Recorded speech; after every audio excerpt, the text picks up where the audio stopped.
elegiste para este segundo encuentro de Cuaresma el hermoso título Ser bautizado eh, para en Latinoamérica hoy. ¿Mm? Así que pues esperamos tener una hermosa encuentro. Les doy la bienvenida a todos y a todas quienes se están conectando también a través de Facebook y a través de pues Zoom. Aquí estamos mayoritariamente amigos y amigas quienes somos convocados a esta tarde a escucharte. Y ya de entrada aviso que en la próxima semana, el próximo lunes, hemos cambiado el sábado, el miércoles por los lunes. El próximo lunes nos acompañará Carlos Cáceres de El Salvador. Él nos va a hablar sobre Monseñor Romero, por la cercanía justamente del aniversario de su Pascua. Así que bienvenidos, bienvenidas todos, todas, y pues que gracias, Rogelio, por tu tiempo, por darte tiempo para estar con nosotros. Muchas gracias. Les invito a todos a que silencien sus micrófonos, por favor. Gracias. Bueno, me das compartir pantalla para...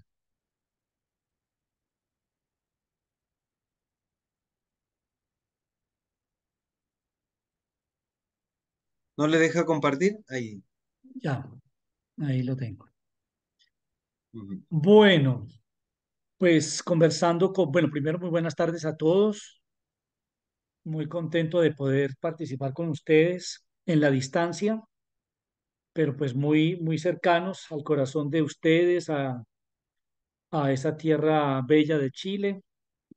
Eh, y nada, pues que este encuentro sea un encuentro para recordar cosas muy elementales, muy, muy de nuestro ADN como cristianos, como discípulos de Jesús, como, como memorias vivas, ¿no? Memorias vivas de Jesús, porque yo creo que esa es como la tarea de un bautizado, ser la memoria viviente de la persona de Jesús, del proyecto de Jesús, del evangelio de Jesús, de la resurrección de Jesús, porque digamos que el centro realmente de la vida cristiana tiene que ver eso, tiene que ver con eso, con la resurrección. Y el bautismo es eso. Yo no me canso de decirlo, se lo aprendí a uno de mis maestros, a Gustavo Baena. Un bautizado es un resucitado, pero pues no sé por qué nos ha costado. Los primeros cristianos lo tuvieron muy claro, quizás por, no sé, por la cercanía de los acontecimientos, del mismo proyecto de Jesús, pero en la medida en que nos fuimos distanciando en tiempo y en lugar, ¿no? eh, Fuimos tergiversando la misma propuesta de Jesús al punto de convertirla hoy en una ideología religiosa. Y muchos de nosotros, no solamente los pastores, nos hemos vuelto funcionarios de esa ideología. Entonces, comienzo con un texto de Pablo eh, en la carta a los Romanos, en el capítulo 6 que la Biblia, como la Biblia de Jerusalén titula, por ejemplo, ese capítulo, La vida en Cristo. Entonces leo los primeros 4 versículos que dice así: ¿qué diremos pues? ¿Que debemos permanecer en el pecado para que la gracia se multiplique? Casi que habría que decir, debemos permanecer tal cual como éramos antes de conocer a Jesús para que como que lo de Jesús se opere en nosotros. Y él dice, no, de ningún modo. O sea, eh, todo encuentro con Jesús, deja entrever Pablo, produce algo nuevo, ¿no? A vino nuevo, odres nuevos, ¿no? Los que hemos muerto al pecado, ¿cómo seguir viviendo en el pecado?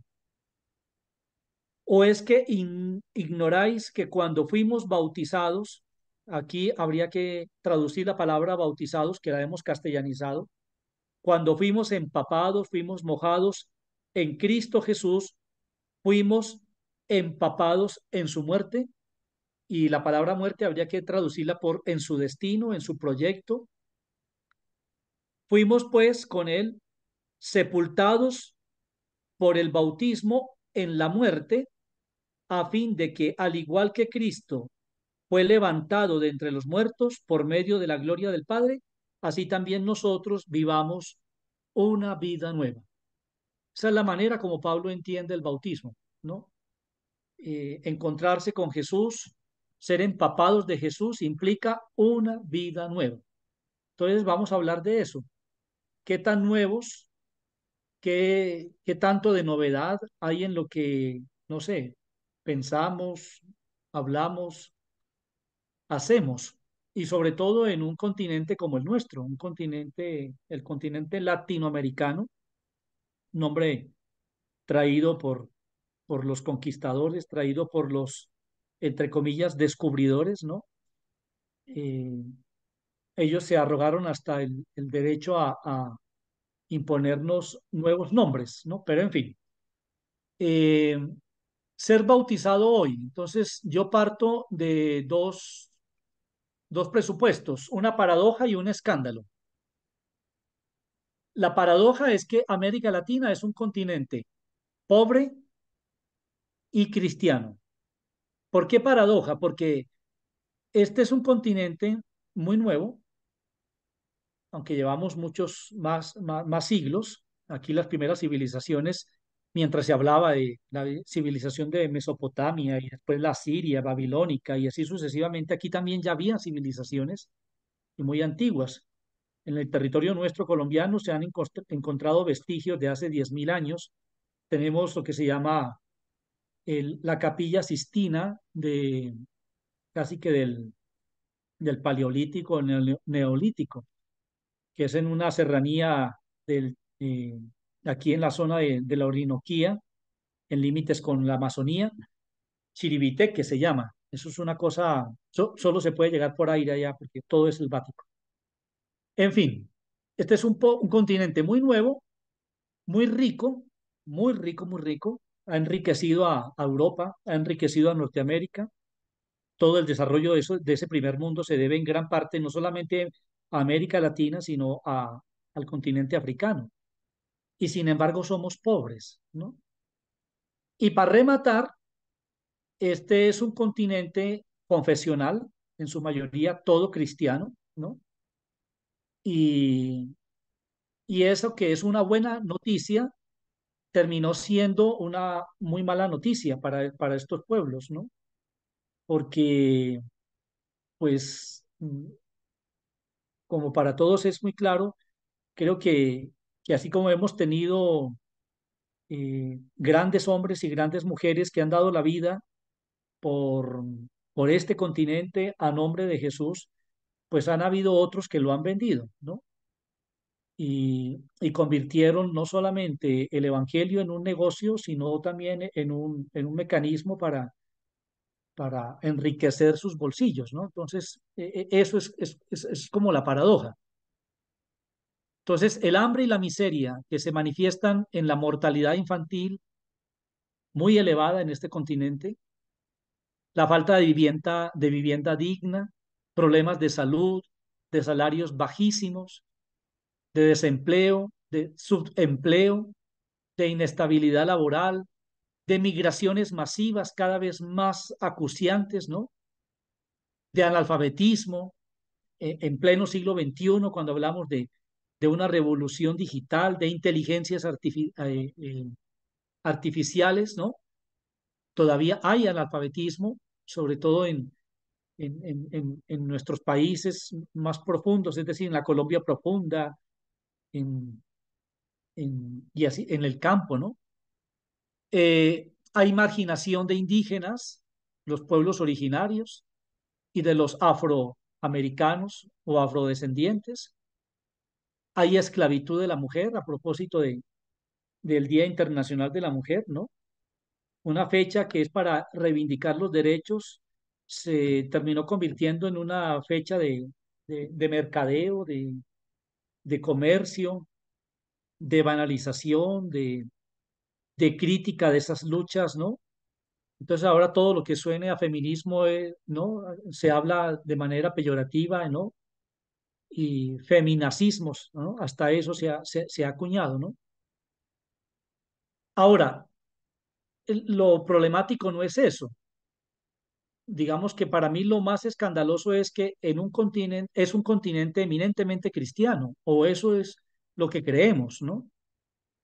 Porque en su mayoría bueno, esto te empieza también a replantear. Se creía que era mayoritariamente católico, ahora cada vez están cogiendo mucha más fuerza eh, eh, movimientos protestantes, ¿no? Pero todos con un sesgo muy político, ¿no?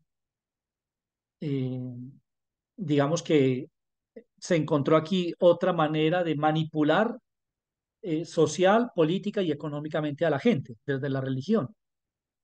Esto implica no solo haber sido bautizados, sino haber asimilado los valores profundos del Evangelio que se han insertado en sus riquezas humanas, culturales y religiosas ancestrales, ¿no? Entonces, hoy tenemos lo que llamamos una religiosidad popular, que no es más que la sumatoria de un popurrí de cosas que la gente ha tenido a las cuales la gente ha tenido que recurrir para poder de alguna manera sostenerse en su fe, porque hasta en eso los hemos dejado solos, ¿no?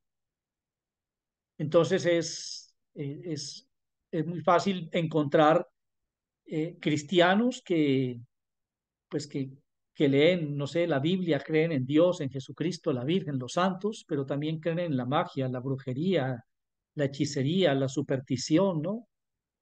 O sea, no hemos podido realmente hacer una verdadera evangelización.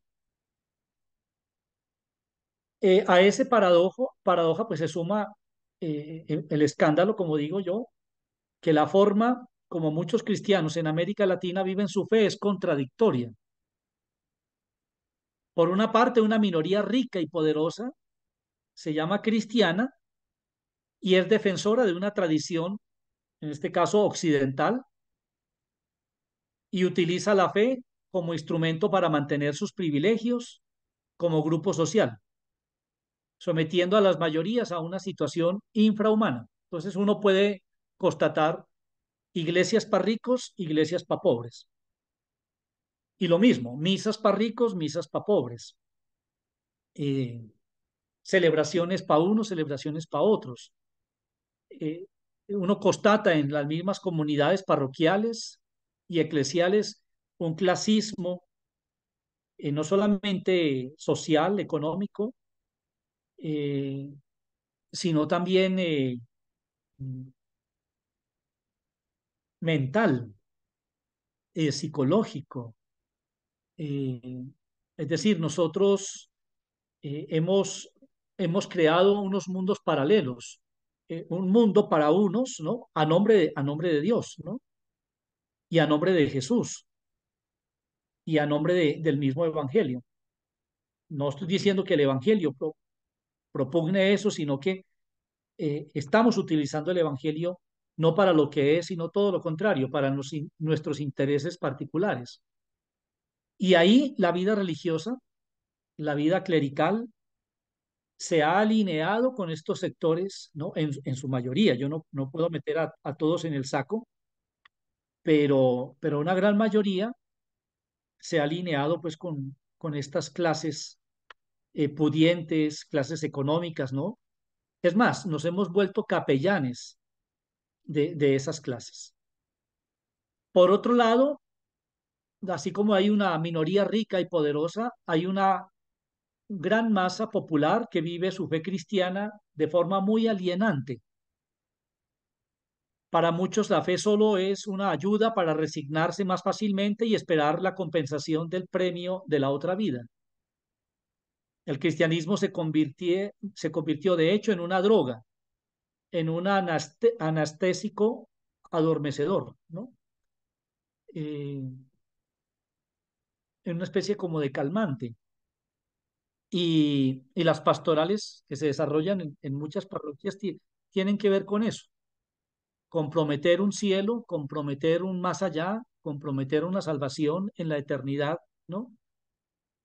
Cuando la propuesta de Jesús arranca con el más acá, ¿no? Eh, por lo tanto, hay unos equívocos muy serios, muy graves que seguimos alimentando. Primer equívoco, creemos que ser cristiano es simplemente hacer el bien y evitar el mal, ¿no? Con eso se contenta la gran mayoría de las personas. Y resulta que en otras formas religiosas, en otras culturas, pues esta es una regla muy generalizada. Es decir, hay gente muy buena y hay gente muy mala. Y hay unos que evitan el mal, pero no necesariamente por eso son cristianos. Pongo el énfasis en la palabra cristiano, ¿no? Eh, Otros creen que ser cristiano es simplemente creer en Dios y resulta que no, que ser cristiano implica creer en Cristo, entendiendo por Cristo a Jesús el Nazareno, el empapado de Dios. Y cuando digo empapado de Dios, estoy hablando, es una manera de hablar eh, del ser humano por excelencia. Yo soy de los que creo que el gran problema que tenemos nosotros hoy a la hora de predicar, a la hora de evangelizar, a la hora de enseñar es el lenguaje, ¿no? Seguimos utilizando un lenguaje de tiempos pretéritos, un lenguaje muy clerical, un lenguaje muy teológico, muy litúrgico, pero que al hombre moderno, al hombre del siglo XXI, no le está diciendo absolutamente nada, ni siquiera a las personas mayores que fueron educadas en ese lenguaje, porque se volvió, no sé, soso, monótono, vacío, eh, eh, nada cercano. Ser cristiano no consiste tampoco en cumplir unos ritos determinados. La gente cree que por asistir al rito de la misa, a un rito sacramental, una novena, un rosario, eh, ciertas prácticas cultuales, peregrinaciones, cosas por el estilo, con eso está cumpliendo y con eso ya es cristiano. No, el rito es necesario y no solamente a nivel religioso, sino a nivel existencial. La palabra rito viene del sánscrito, que significa, en sánscrito se dice rita, ¿no? Y significa orden. ¿Ve? Eh, el hombre necesita ordenar el espacio que habita. Eso, en otras palabras, es domesticarlo. Pero también al domesticar se domestica, ¿no? Esa es la paradoja del rito. De la misma manera como es un instrumento para habitar el mundo, ¿no? Frente a lo desconocido, frente al caos, porque el orden, lo contrario del orden es el caos.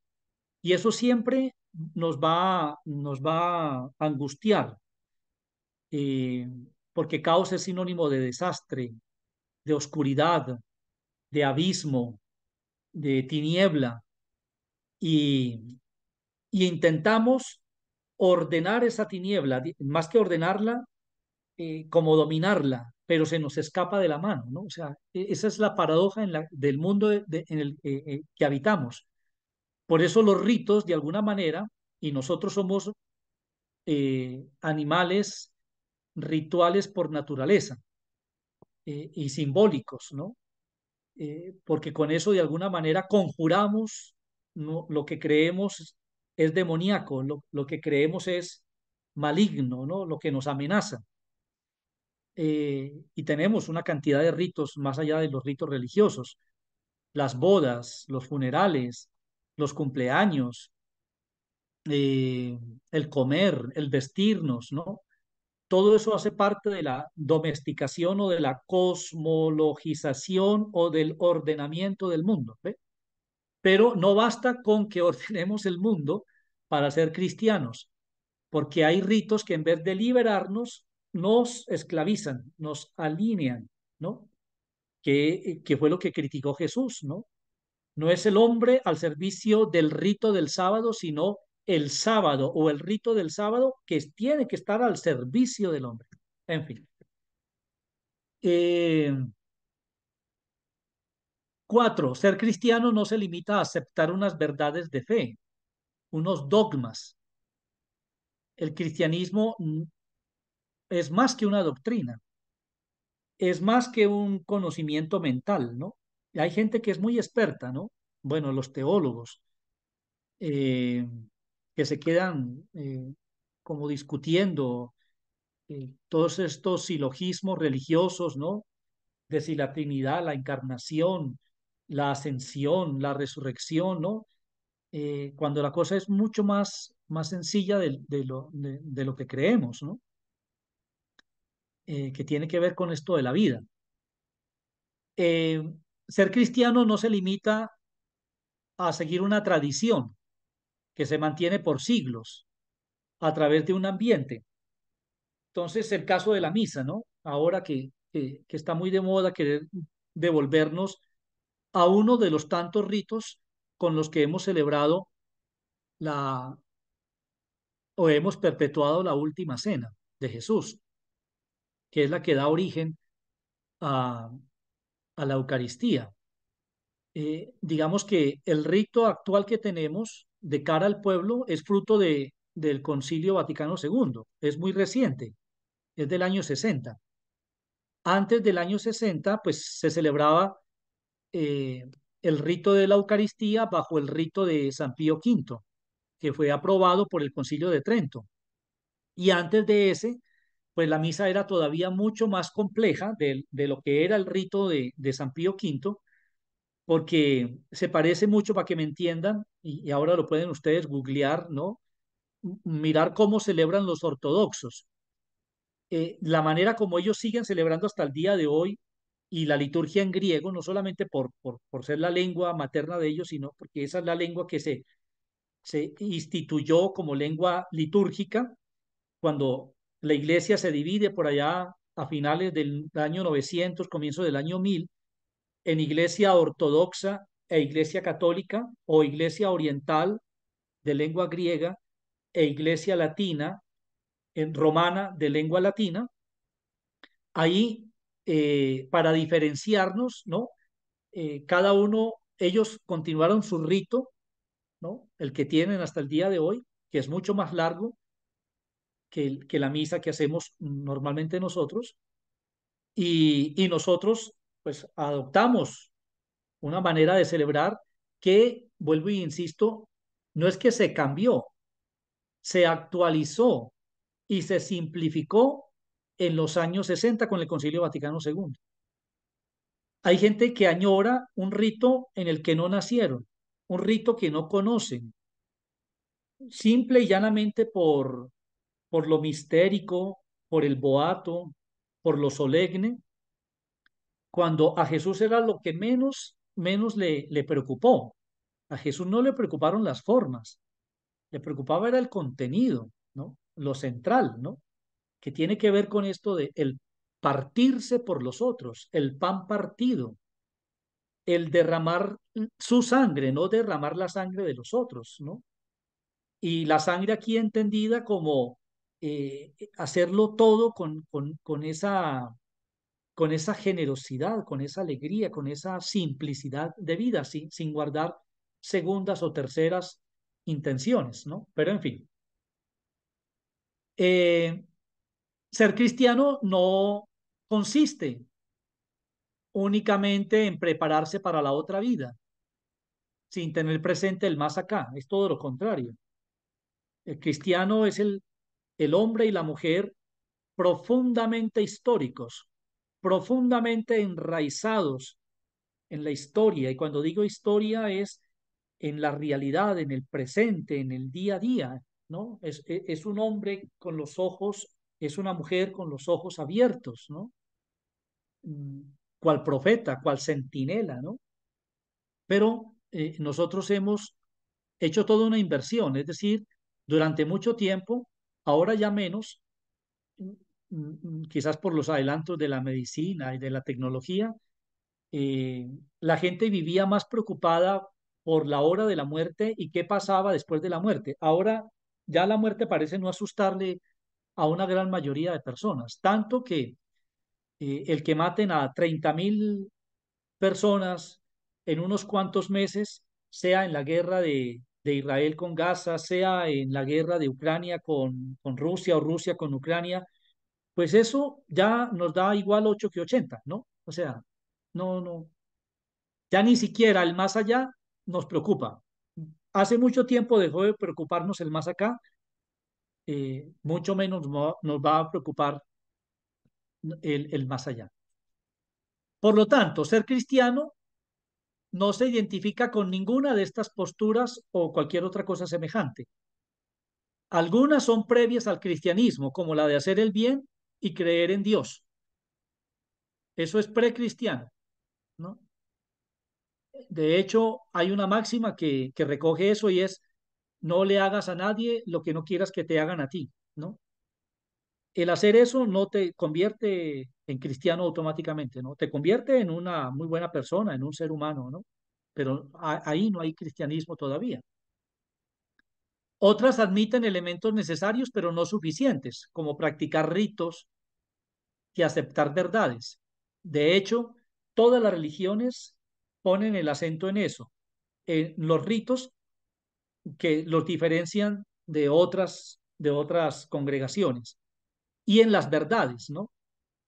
Entonces, el gran problema que tenemos los católicos es que tenemos unos dogmas que son verdades absolutas o verdades, ¿no? Y no se pueden cuestionar, o sea, son esas y si las pones en entredicho, automáticamente te censuran o te excomulgan, es decir, o te sacan, ¿no? Eh, Otras son mutilaciones del cristianismo, que es reducirlo a una tradición o a la espera de unos bienes eternos. Entonces, creer que la tradición católica es la verdadera por encima de la ortodoxa o por encima de la luterana o de la calvinista o de la anglicana y así sucesivamente, ¿no? Podríamos ir ahí. Y creemos que, es más, estamos en una competencia. No se habla abiertamente, pero sí soterradamente. Es decir, los católicos siempre nos vamos a considerar de alguna manera la cereza del pastel frente a los otros cristianismos. Lo mismo harán las otras confesiones, ¿no? Seguramente la contradicción del cristianismo de América Latina nace de que muchos cristianos se identifican con algunas de estas formas inadecuadas de cristianismo.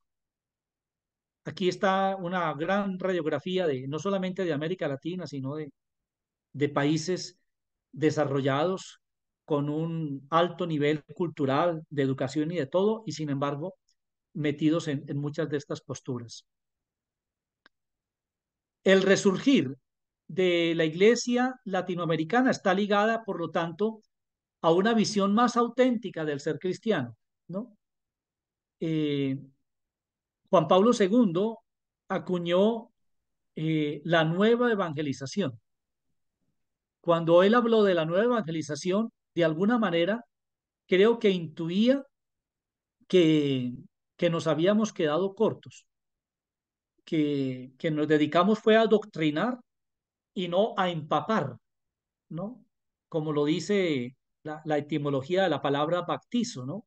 Empapar de Jesús. No, terminamos a la gente empapándola de ritos, doctrinas, ceremonias, ¿no? Costumbres que no tenían que ver nada con la persona de Jesús. ¿Qué significa ser cristiano entonces? Ser cristiano, y hay que decirlo con las letras bien grandes, significa seguir a Jesús. No hay cristianismo al margen de la figura histórica de Jesús de Nazaret.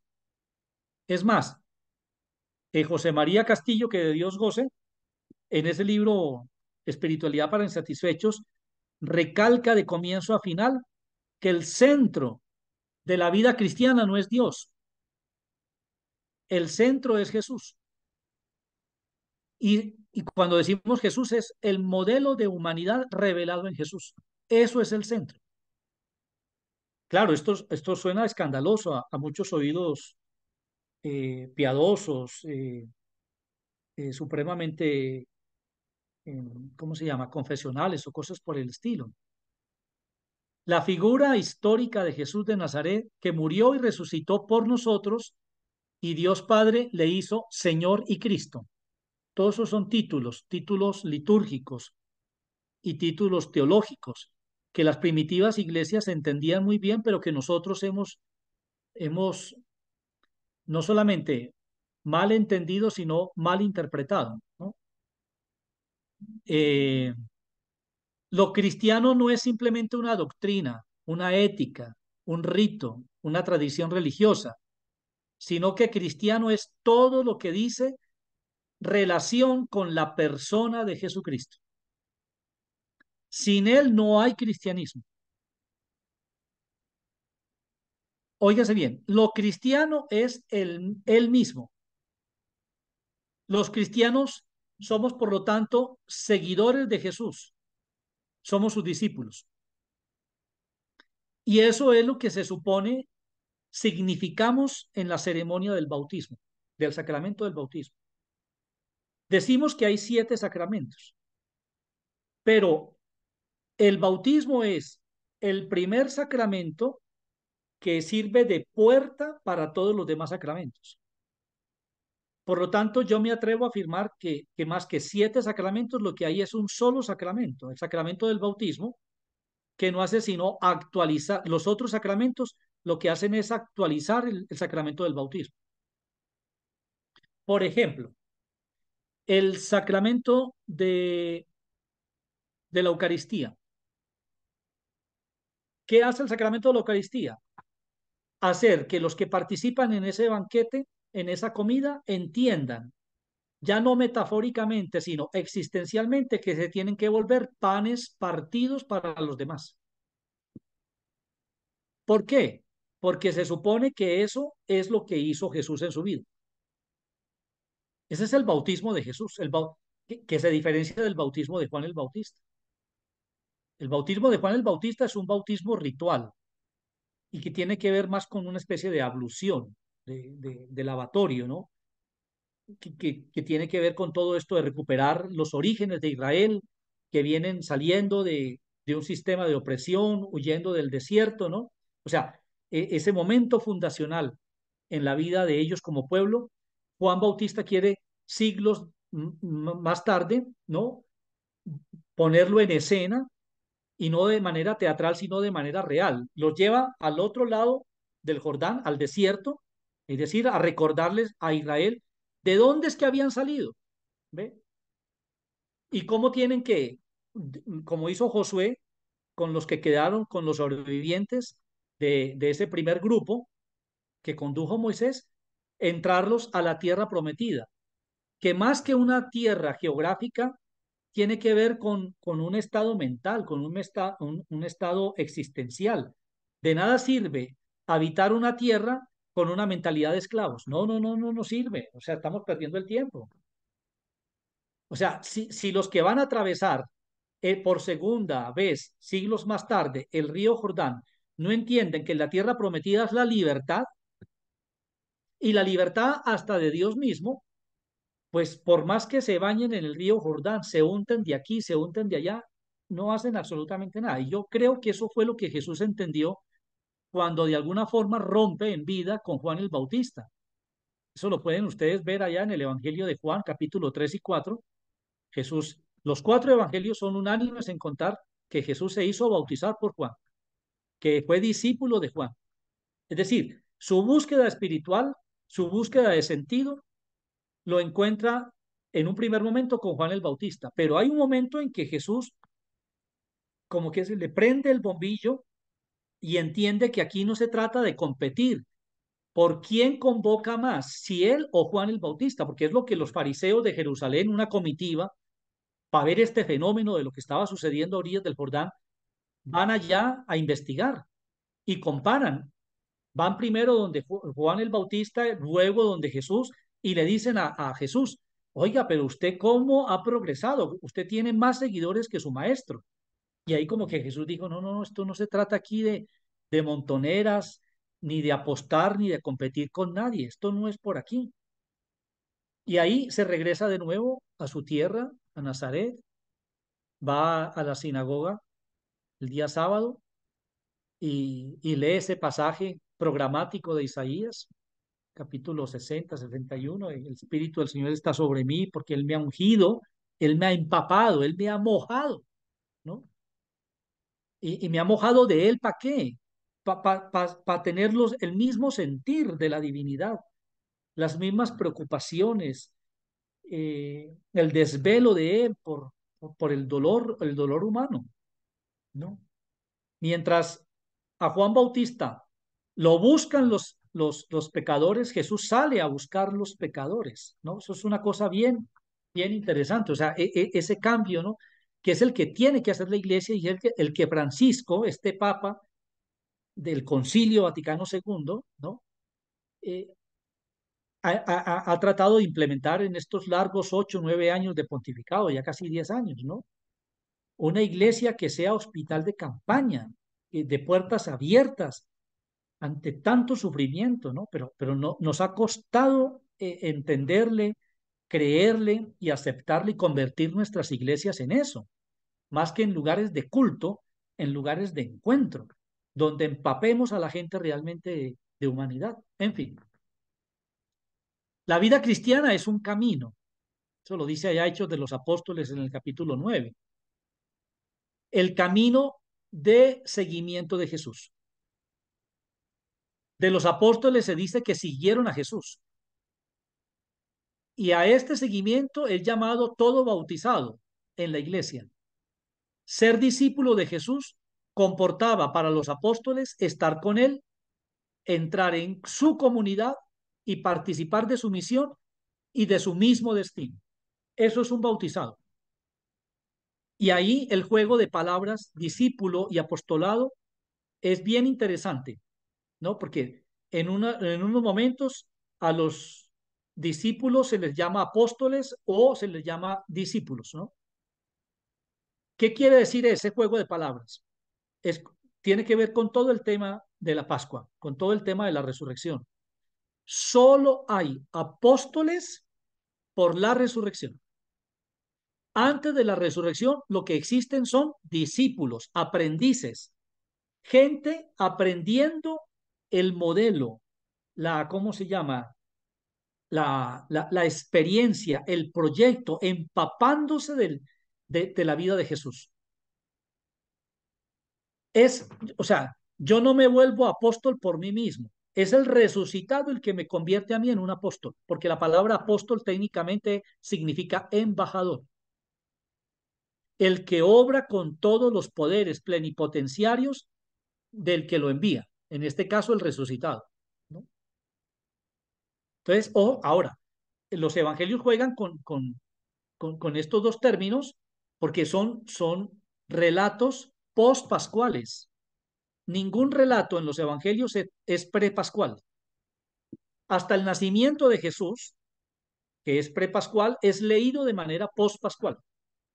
La gruta de Belén, que va a jugar con la gruta en la que van a sepultar a Jesús, ¿no? En fin, bueno, eso ya sería de meternos en una charla ya de exégesis bien interesante a nivel de esos textos, ¿no? Para mostrar cómo cada comunidad cristiana actualizó la resurrección de Jesús en las circunstancias de modo, tiempo y lugar que le correspondieron. Marcos en el año 70, Lucas y Mateo en los años 80, 90. Juan a finales del primer siglo, comienzos del segundo siglo, año 110, ¿no? Por lo tanto, seguir a Jesús hoy no significa imitarlo mecánicamente, ¿no? Sus gestos, sino todo lo contrario, continuar su camino, dice Boff, proseguir su obra, perseguir su causa, conseguir su plenitud. Ojo con esos, con esos verbos, ¿no? Proseguir, perseguir, conseguir su causa, continuar la causa de Jesús. Yo, Adrián, Cecilia, los otros Ingrid, que me están escuchando, ¿qué son ustedes? ¿No? Actualizaciones, óigase bien, actualizaciones de la memoria del resucitado hoy. Eso es un bautizado. Y eso tiene un precio.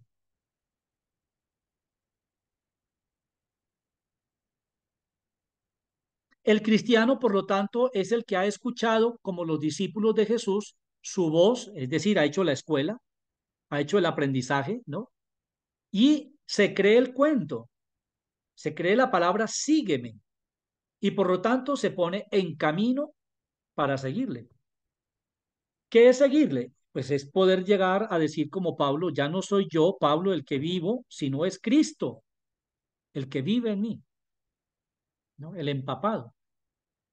Por lo tanto, esto supone cinco cosas, y con esto termino. Primero, reconocer a Jesús como Señor.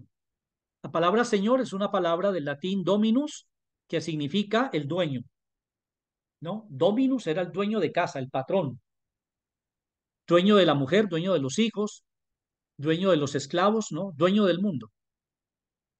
Oiga, y los cristianos, al bautizarse, decían que no reconocían como patrón y dueño de sí al romano, al patricio, al emperador, sino reconocían a Jesús, ¿sí? Dueño de sus vidas. ¿Eso qué quiere decir? Es decir, que se volvían hombres libres para ser libres a los demás. Seguir a Jesús es convertirse al Señor. ¿Ve?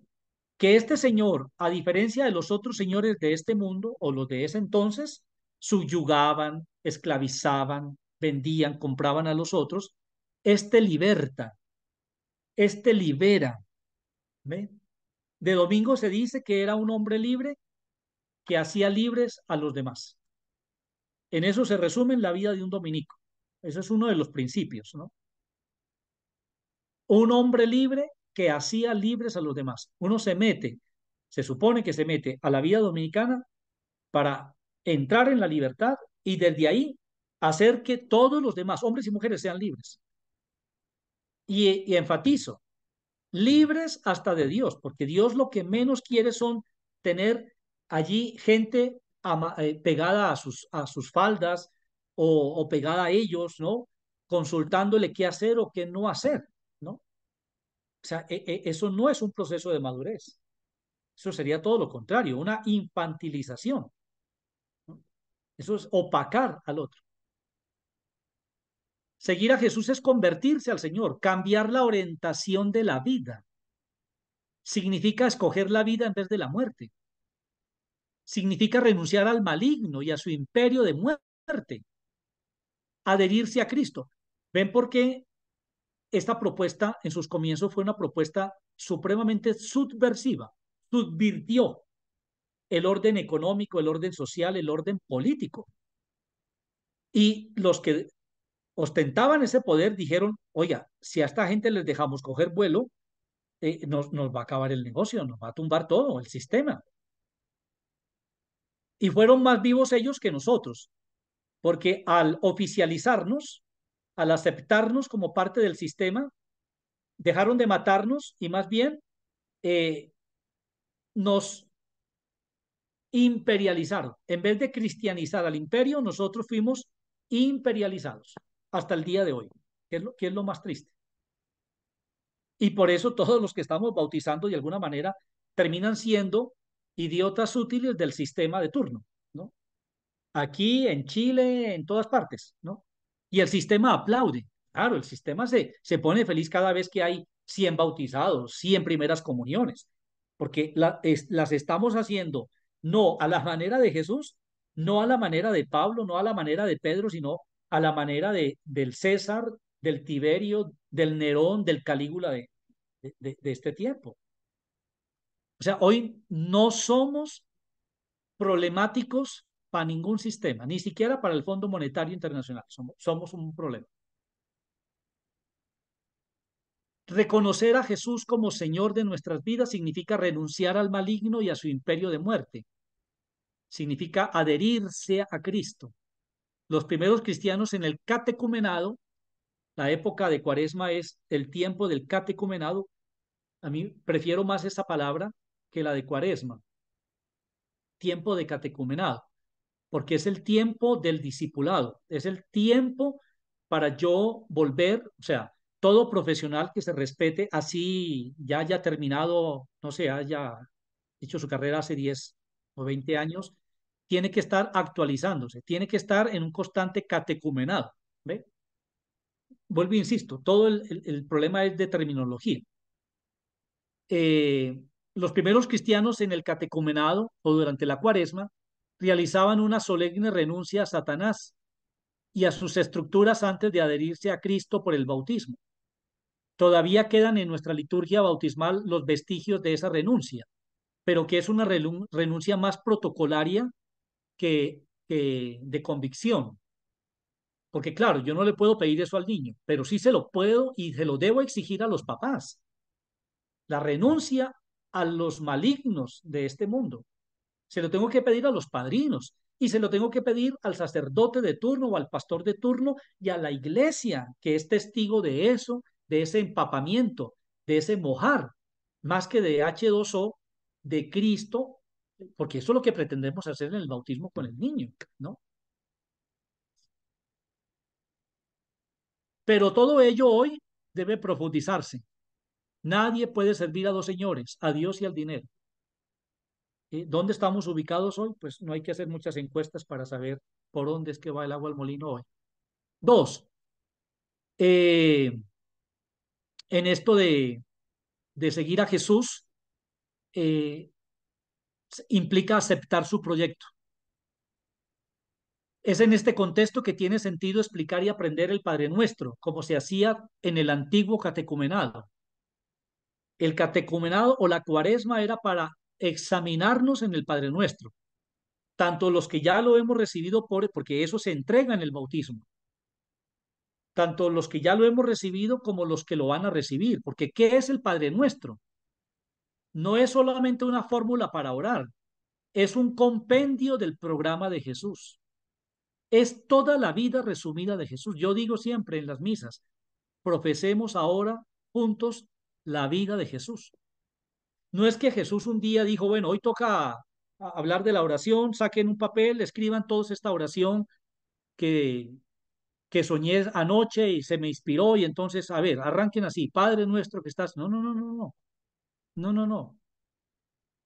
Es una síntesis de la vida de Jesús. Mire, la primera frase. Quien diga, Padre nuestro que estás en los cielos, tiene que entender que no puede ser ni racista, ni clasista, ni machista, ni todos los derivados. No puede serlo.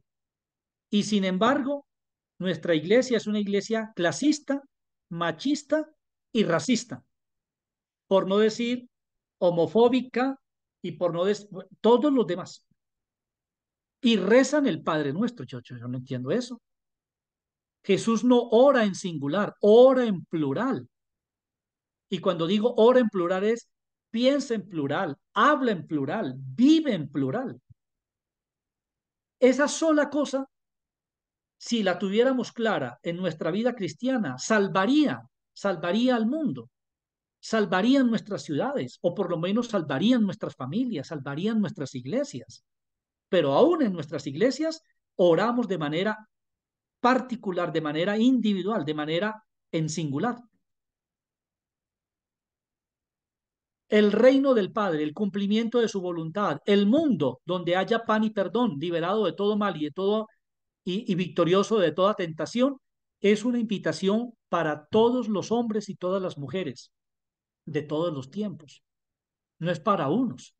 Por eso yo estoy en contra de ese cambio que hizo Benedicto XVI, por muy papa que sea, de el todos, cambió el todos por muchos. O sea, a él y a muchos cristianos le parece intolerable que, que la eternidad, que el cielo, que el más allá, que la Eucaristía sea una comida para todos. No, no, no, no puede ser para todos. O sea, y ojo, Yo no soy nada frente a la sabiduría y la sapiencia y la teología de un hombre como Benedicto XVI o Joseph Ratzinger, pero para que ustedes vean hasta dónde son capaces de llegar nuestros escrúpulos religiosos, ¿no? A nombre de Jesús. Tres, seguir a Jesús supone proseguir su estilo de, evangélico. Cuando digo proseguir, es la línea de voz, continuar, ¿no? Continuar el evangelio, la buena nueva de Jesús. Algunos resumen este estilo evangélico en los mandamientos de la ley de Dios. Y les recuerdo que eso es Antiguo Testamento. Y si fuéramos a hablar de mandamientos, pues la vida cristiana no se reduce sino a un solo mandamiento. Les doy un mandamiento nuevo, que se amen los unos a los otros como yo los he amado. Así en castellano eso no tiene mayor fuerza. Suena a una frase muy tonta, muy insípida, porque eso hemos vuelto el amor en nosotros. En Occidente el amor es una cosa de cortesía, cuando no es de, de manoseo, en fin. La palabra es agapao, de donde viene ágape. Agapao los unos a los otros como yo los he agapao. Eso traducido al castellano sería, pártanse los unos por los otros, no partan los unos a los otros, no, no, no, pártanse los unos por los otros como yo me he partido por ustedes. Ah, ahí la frase cambia. ¿Por qué nuestras Biblias no traducen así? Porque ahí sí como, ¿no? Eh, los discípulos, bueno, eh, si para poder seguirte a ti hay que dejarlo todo, pues eso va a ser como muy complicado. ¿Qué nos va a tocar a nosotros que lo hemos dejado todo, ¿no? Por seguirte a ti. El decálogo deberá entenderse si vamos a seguir utilizando los mandamientos del primer testamento, que son para el pueblo de Israel de ese momento, se deben entender a la luz de la liberación de la esclavitud de Egipto. Ninguno de los 10 mandamientos se entiende fuera de ese contexto de la libertad. Por lo tanto, hay que verlas como leyes para vivir en la libertad de los hijos de Dios, no leyes para controlar de parte de Dios a la humanidad. No, eso es lo que menos Dios quiere. Tienen que verse como camino de bendición y de vida para evitar la esclavitud, para evitar la maldición y para evitar la muerte. Pero en todo caso, el decálogo deberá completarse con las bienaventuranzas, que son la versión en el Nuevo Testamento de ese decálogo del Antiguo Testamento. Y mire que se cambia la enunciación de lo negativo a lo positivo, ¿no? No matar, no robar. Aquí es bienaventurado, feliz el que, ¿no? Dichoso el que, ¿no? Eso tampoco lo hemos entendido los cristianos. Nos encantan más las prohibiciones, ¿no? Las reglas, ¿no? Todo lo que nos esclaviza. O sea, salir de un faraón para otro faraón, más o menos. Eh, el decálogo deberá completarse con las bienaventuranzas que marcan el camino del Evangelio y radicalizan y completan el Antiguo Testamento. El camino de Jesús no es el de los faraones, el de los poderosos de este mundo, es el de la libertad, la fraternidad y la solidaridad con el pueblo pobre. Este es el camino de bendición que lleva a la vida, mientras que el otro conduce a la maldición y a la muerte. Cuatro, fundamental esto, fundamental. Seguir a Jesús implica formar parte de su comunidad y formar comunidad. Plural, plural. Volvemos a lo plural. Ningún sacramento se puede dar si no es en función de una comunidad. O para una comunidad o para formar la comunidad. Todo sacramento al margen de eso es pérdida de tiempo. Ni siquiera magia, porque aquí no funciona eso. Querer seguir a Jesús al margen de la iglesia es un peligro. un peligroso engaño, ya que como Pablo descubrió en su conversión, la comunidad de los cristianos es el cuerpo de Jesús. ¿Cómo es que pudimos llegar a tener un hombre como Pablo? Por una iglesia, por una comunidad, la comunidad de Damasco. Allá fue donde le mostraron, no mental, racional, sino existencialmente, en la carne de esos hombres y esas mujeres, le mostraron al resucitado. Eso es lo que desbarató a Pablo y lo tumbó de su edificio mental, de su estructura teológica, toda centrada en la ley, toda centrada en las formas, ¿no? Es Cristo presente en forma comunitaria. Lo hermoso de la Eucaristía es que cuando yo recibo las formas consagradas, el pan consagrado, yo lo que me estoy comiendo es la comunidad, que es la que me muestra a mí de manera física y real el cuerpo de Cristo. Por eso yo no puedo decir que creo en la Eucaristía al margen de una comunidad, al margen de una iglesia, con todos sus altibajos, sus bemoles, con todos sus lunares. No puedo, no puedo, porque es que no hay comunidades perfectas y afortunadamente no las hay. O sea, bueno, serán los ángeles, será el cielo ya.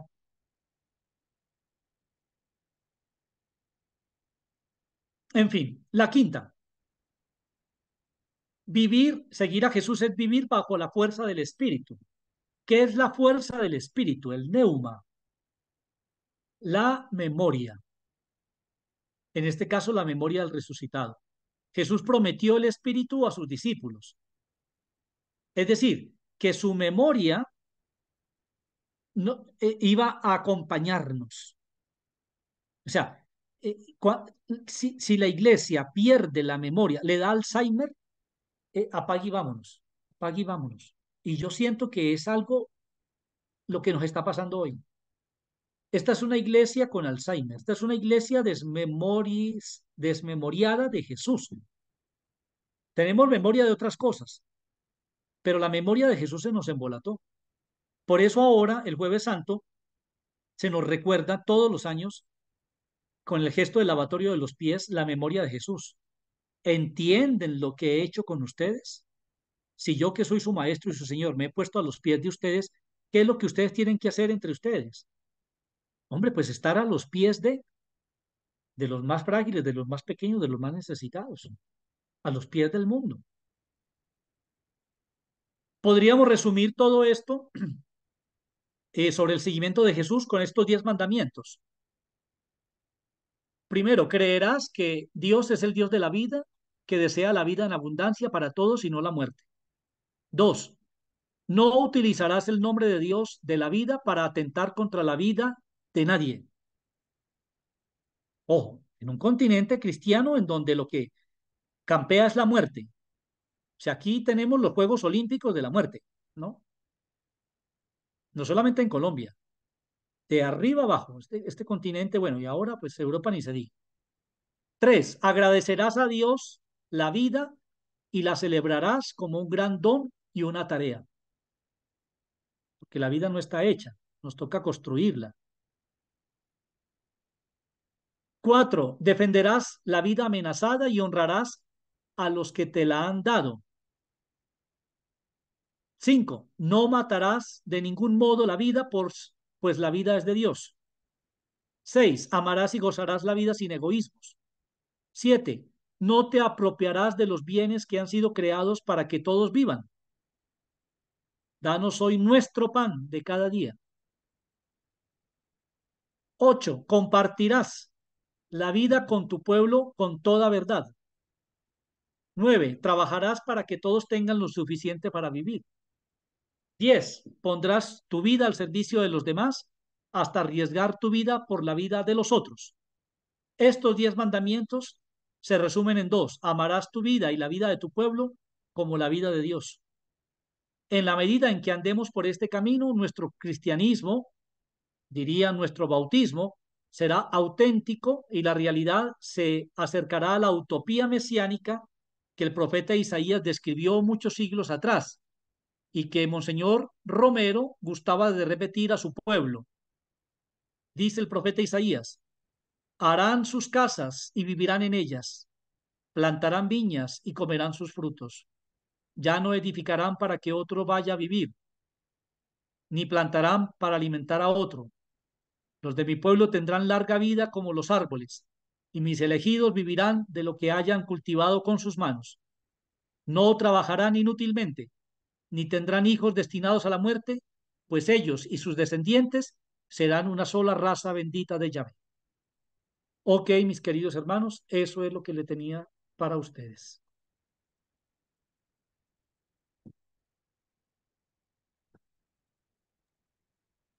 Muchas gracias.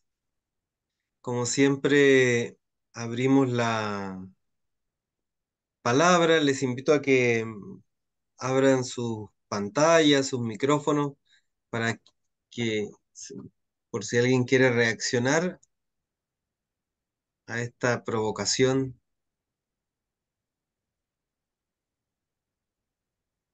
Preguntan por el chat si podrá compartir el, Sí, claro, el, ujú, yo se el los envío. documento. Sí. ¿Quién dijo yo?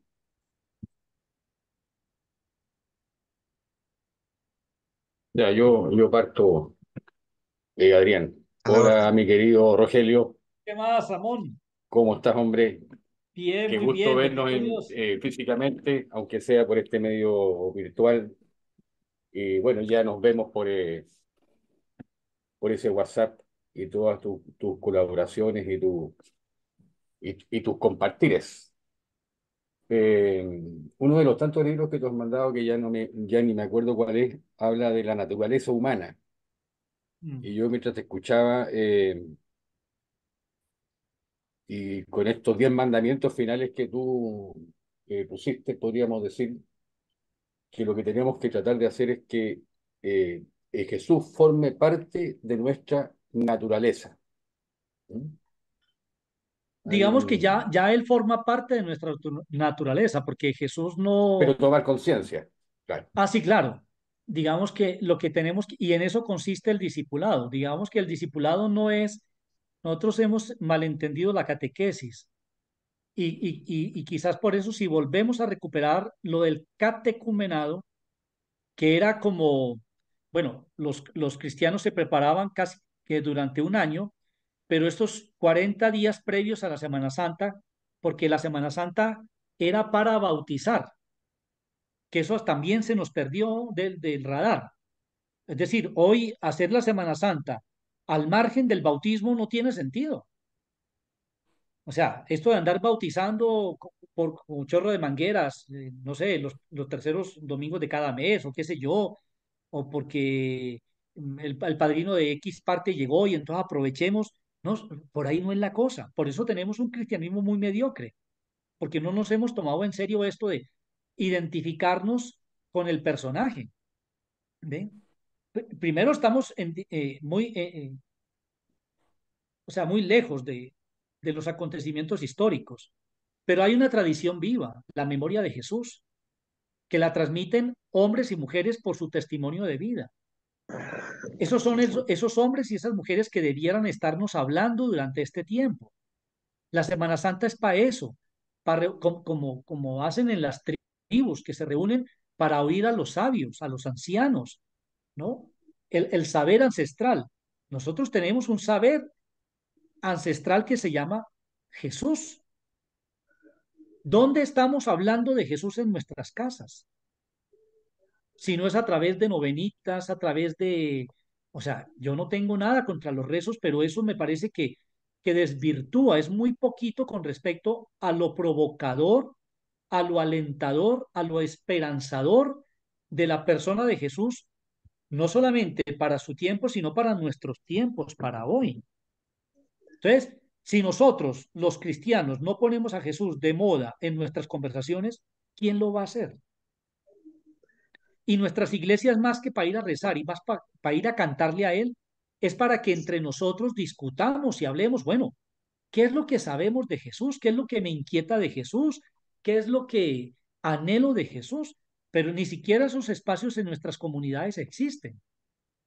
Entonces, pretender que por magia un niño, un joven, un adulto que nunca ha oído hablar de Jesús en una ceremonia nuestra, bueno, pues sí, hay gente que, eh, que, que, que termina fascinada y ese es un gancho, pero no puede quedarse con eso. O sea, tenemos realmente que ser capaces de, de ser testimonios vivos de ese mensaje de Jesús, para salirnos de este esquema tan formal, tan eclesiástico, tan jerárquico, tan, no sé, o sea, porque esto está matando el espíritu, está matando la memoria. O sea, hoy ya hablamos sin pasión, celebramos sin gusto, todo es a las carreras, porque todo el mundo tiene afán.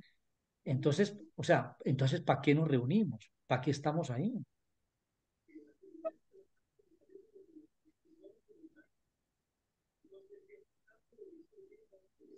¿Puedo hacer una pregunta Sí, o sí, un claro. compartir? Sí, claro, Yolanda.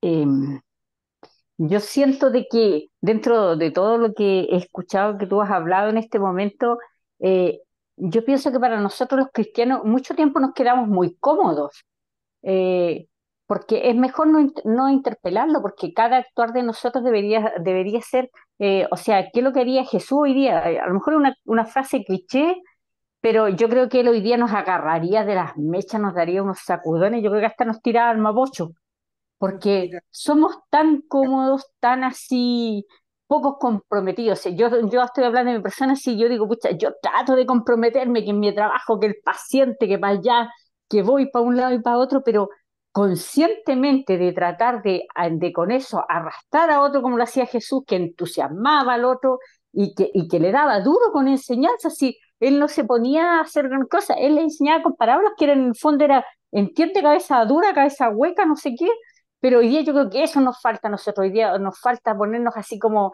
en sintonía con lo que hoy es, porque hoy día Jesús no va a venir y nos va a enseñar en parábola, pero sí nos va a decir, oye, este anciano hoy día se queda solo, hoy día los hogares no tienen dónde traer a los viejos, a nuestros padres, porque las casas no tienen las puertas para entrar en una silla de rueda, que es la realidad hoy día de nuestros adultos mayores.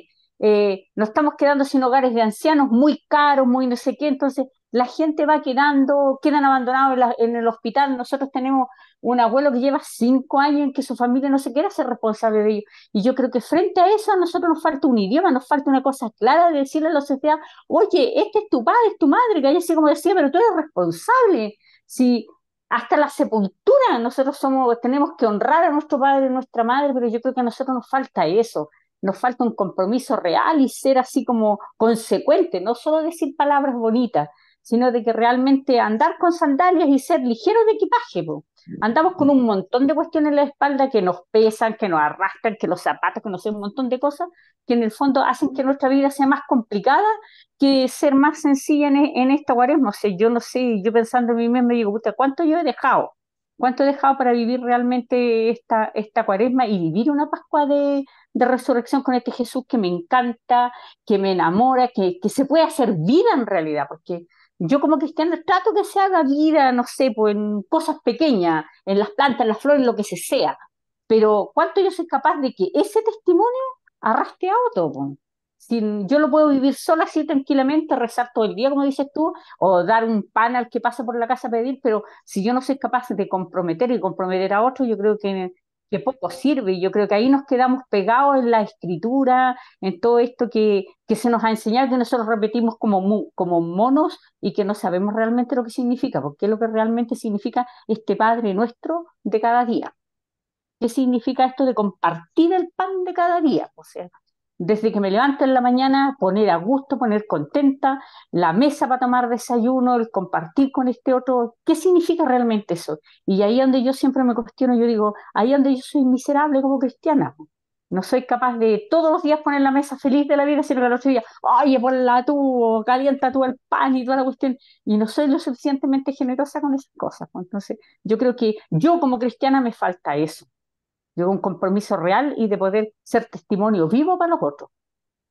Eso. Muchísimas gracias, sí, totalmente de acuerdo. Adhiero.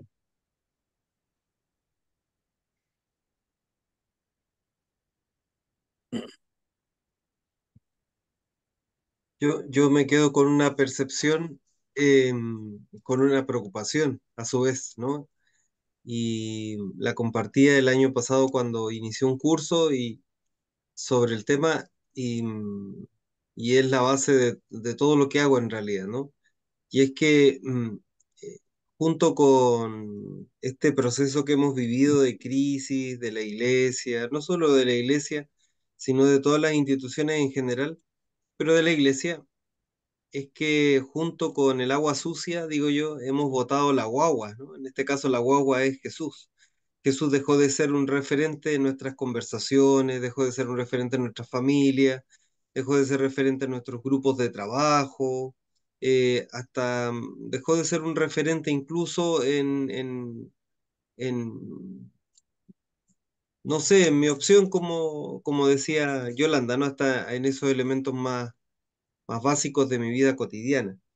Y, y para quienes creemos en Jesús, eh, esa debiera ser una preocupación, pero no una preocupación en plan propagandística, porque me parece a mí que a Jesús no necesita que le hagamos propaganda, andemos haciendo propaganda, ¿no? Sino que a propósito de la inspiración de Juan Pablo II, de la que tú hacías referencia, de la nueva evangelización, urge una nueva evangelización, pero que esté centrada no ya más en ritos, incluso que no que no necesariamente esté centrada en los sacramentos, porque hemos visto que tener los sacramentos no es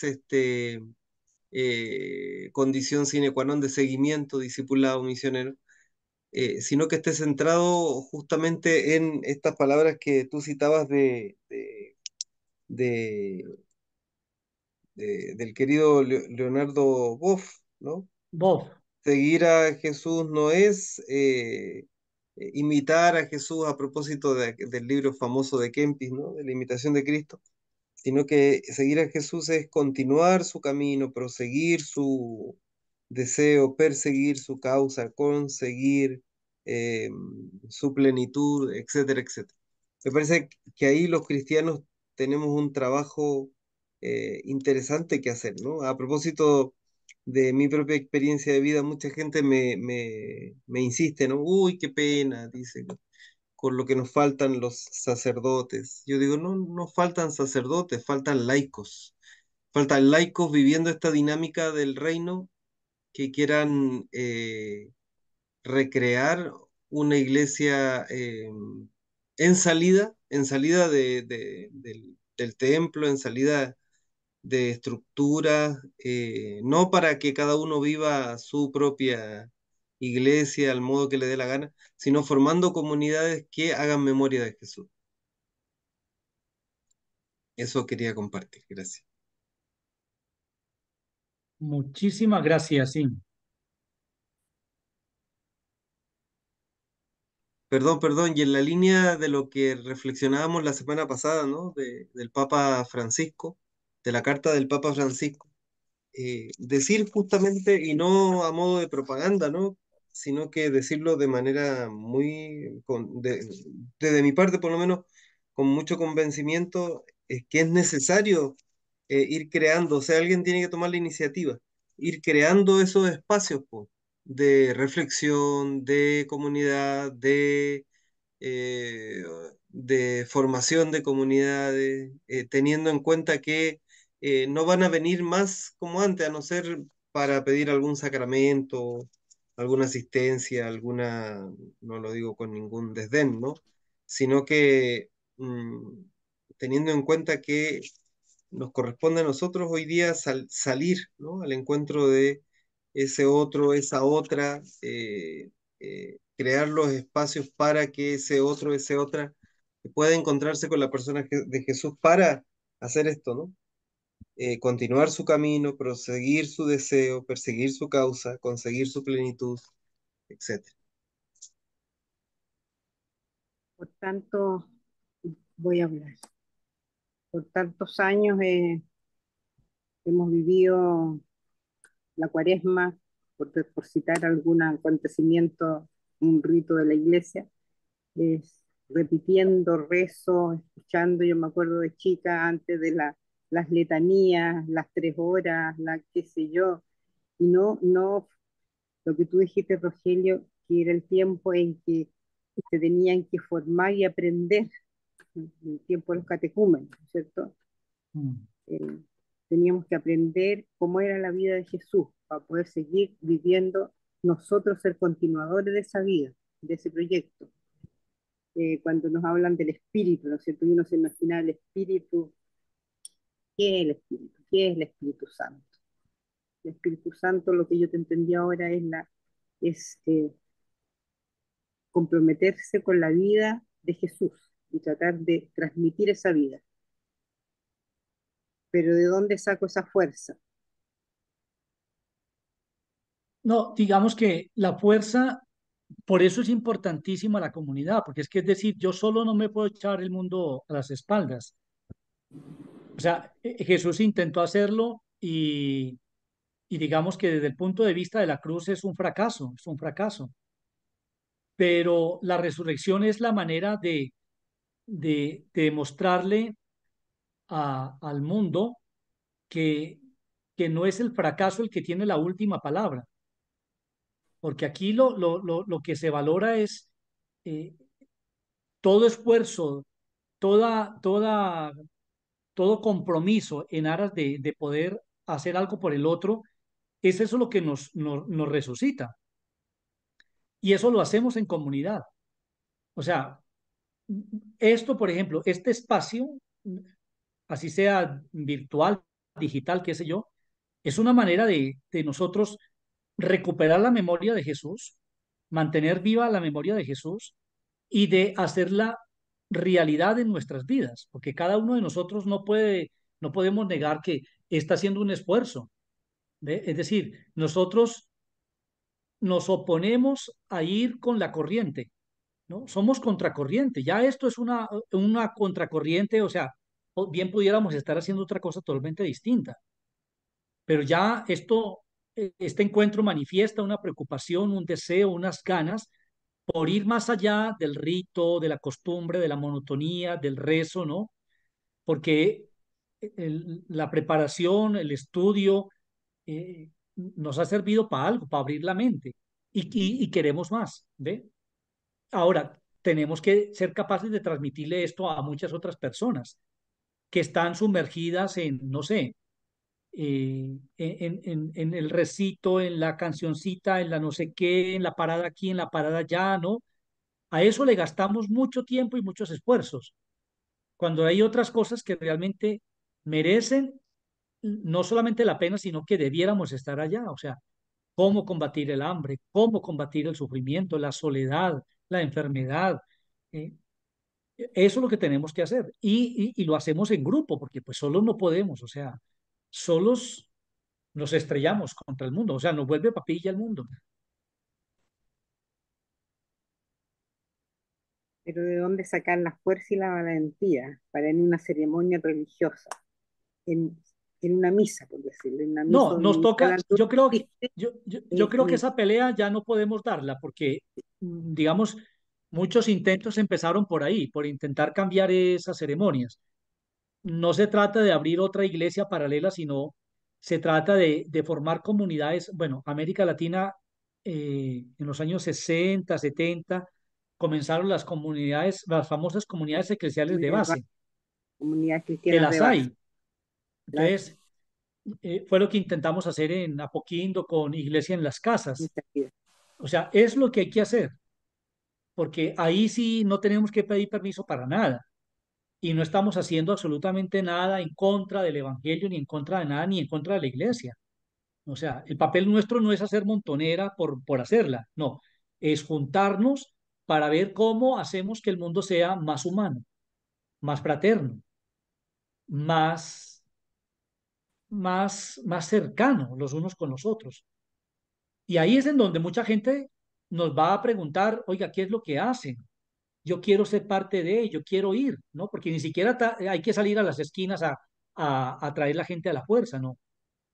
Es este voz a voz que va contando cómo mis penas, mis dolores, mis angustias, las voy cambiando por las penas de otros, ¿no? Porque encuentro que lo mío comparado con lo que otro está viviendo, pues no es que no sea nada, pero es más llevadero frente a lo que viven otros.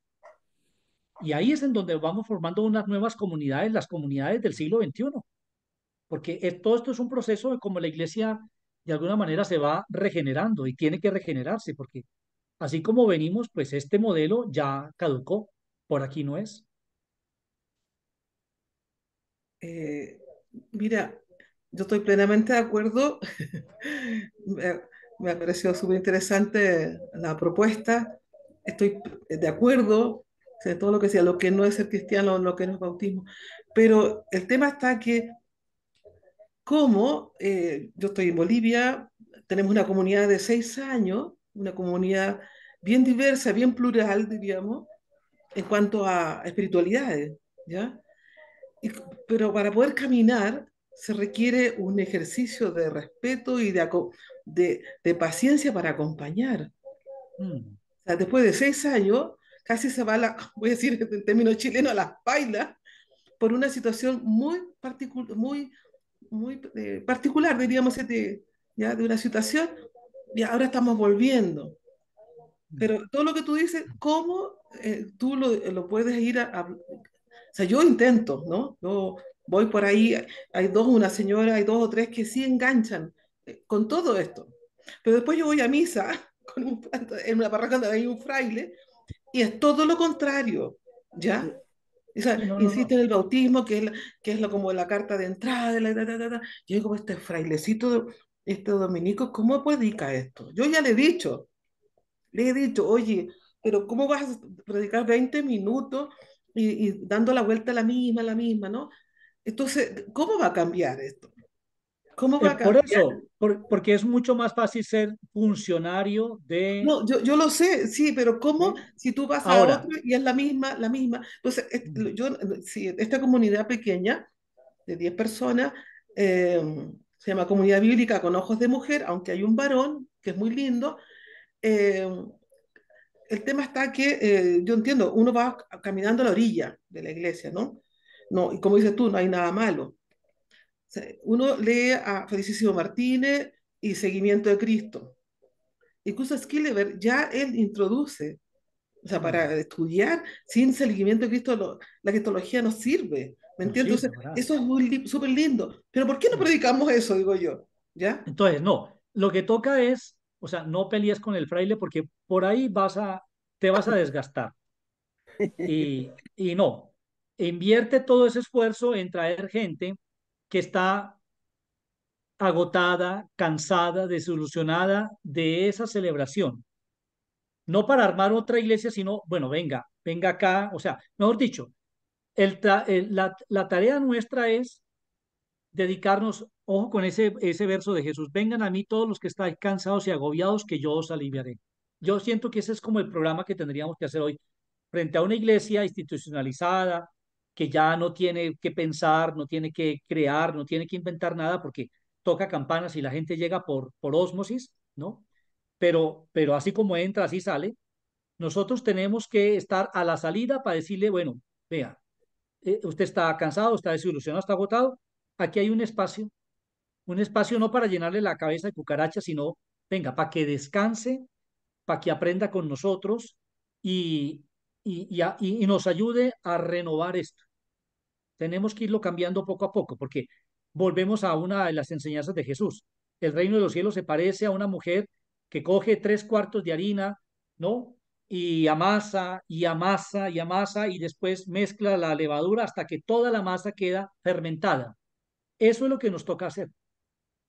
Es decir, la levadura tenemos que ser nosotros y la masa, pues somos la vida, ellos, ¿no? Y eso hay que darle, o sea, darle, porque no es en la primera revolcada que sale una masa lista para hacer pan, no, hay que prepararla. Entonces, yo siento que es eso, es decir, esto tampoco se trata de mucha gente, se trata con que dos o tres, ¿no? Tengan clara la película y sepan para qué se reúnen. Lo demás viene por contagio y un sano contagio, porque el bautizado es eso, una persona mojada que empapa a otros. Sí, no, lo que yo insistiría en todo esto es el cuidado y el respeto, porque los procesos son tan distintos, ¿no?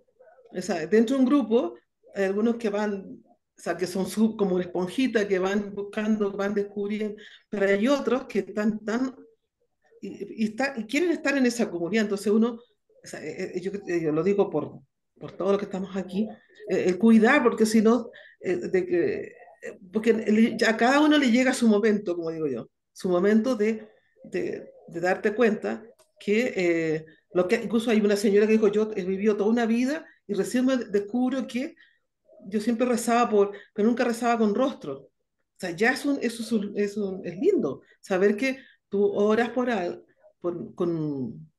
que tiene rostro, no es una cosa, ¿no? O no es un número, ¿ya? Entonces ya esos son pasitos, pero hay que tener mucha paciencia, ¿m? Mucha paciencia. Paciencia y respeto y sobre todo pues, dependiendo también de las culturas, ¿no? Porque también eso influye. Y Mm. que no hay una transformación, eh, no solamente de los sacerdotes, sino también de los laicos que están, ¿cierto?, en, en esta posición, diríamos, también de poder, ¿no? Porque se usa, me parece a mí que a veces todo esto como un poder, un estatus dentro de lo que tú decías antes, el bautizado, aquí estamos con comunidades ecuménicas también, con grupos ecuménicos, y claro, uno se siente que el católico se siente superior al otro, ¿no?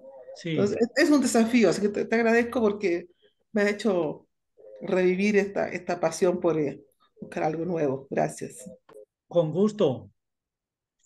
Bien, muchas gracias a todos, a todas. Les quiero, antes de que terminemos este encuentro, contar simplemente contar, pero en este contar también hacer oración, que el fin de semana falleció una hermana dominica chilena.